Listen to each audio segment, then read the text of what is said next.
দর্শক, আমি এই মুহূর্তে অবস্থান করছি শরীয়তপুর জেলা প্রশাসকের কার্যালয়ের সামনে। দর্শক, আমরা কিন্তু সকাল থেকেই দেখেছি, সকাল 10টার দিকে কিন্তু বজেশ্বর ইউনিয়ন 6 নম্বর ওয়ার্ড যুব দলের যে সভাপতি রয়েছেন জুলহাস ঢালির আপন বড় ভাই আবু সিদ্দিক ঢালির যে হত্যা করা হয়েছিল, এই হত্যার বিচারের দাবিতে কিন্তু ফাঁসির দাবিতে তারা মানববন্ধনে দাঁড়িয়েছেন এবং তার স্বজনরা, স্থানীয় জনগণ, যুবক, বৃদ্ধ এবং মহিলারাও কিন্তু রয়েছে এখানে। তাদের একটাই দাবি, তারা দাবি করছেন যে এই আবু সিদ্দিক ঢালিকে যে হত্যা করা হয়েছে, এই হত্যার বিচারের দাবিতে কিন্তু আজকে তারা এখানে অবস্থান নিয়েছেন।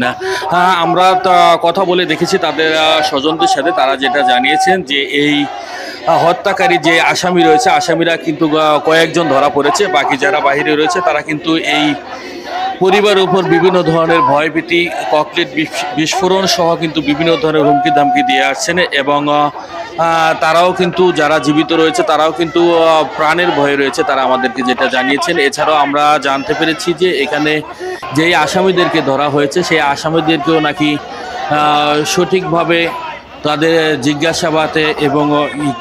জিজ্ঞাসাবাদ করা হচ্ছে না বলে কিন্তু তারা স্বজনরা জানিয়েছেন। এবং আমরা এখানে কথা বলেছি স্থানীয়দের সাথে, স্থানীয়রা যেটা জানিয়েছেন যে তারা কিন্তু আতঙ্কের মাঝে রয়েছেন। আবু সিদ্দিক ঢালিকে হারিয়েও কিন্তু তারা এখন পর্যন্ত শান্তিতে নেই এবং তারা নিশ্চিন্তায় কিন্তু তারা বাড়িতে ঘুমোতে পারছেন না এবং তাদেরকে বিভিন্ন ধরনের ভয়ভীতি দেখানো হচ্ছে।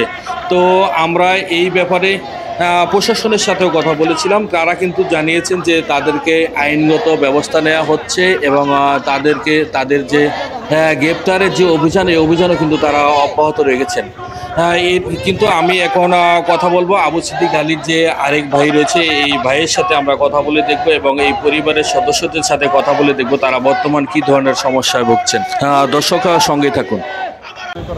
আমার বাইরে রাতে ব্যারিকেড দিয়া উবাই মেরিয়া লেছে, এখন আমরা ফাঁসি চাই, ঠিক আছে, যারা দোষী অবশ্যই ফাঁসি চাই। এই ঘটনায় তো মামলা হয়েছে, জি, আসামিও কিছু আসামি দুইজনের অ্যারেস্ট করছে, প্রশাসন তখন একটা ভরপুর নেয় না।